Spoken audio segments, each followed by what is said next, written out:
Today I'll be teaching you guys how you guys can find your user ID on Telegram. It's pretty simple, so follow the step. After you open Telegram, at the top you can see the search bar. Click on the search bar and over here you want to search for this. You want to write RAW underscore and you want to write DATA underscore bot. Once you search for raw data bot, the first one where it says raw underscore data underscore bot, click on it.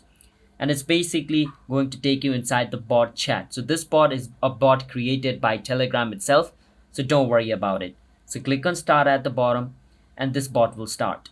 And the moment this bot starts, as you guys can see, it's showing me my ID over here. So I'm going to blur my ID out due to privacy reason, but that is basically how you guys can see your ID on your Telegram. Now you can only see your user ID. If you're trying to see your friend's user ID, it's not going to work. This thing is private, so Telegram doesn't share it with other people. But that's how you guys can see your Telegram user ID. So if you guys found our video helpful, then hit the subscribe to our channel once a step for future Telegram related videos just like this. I'll see you guys in my future video. Bye bye until then.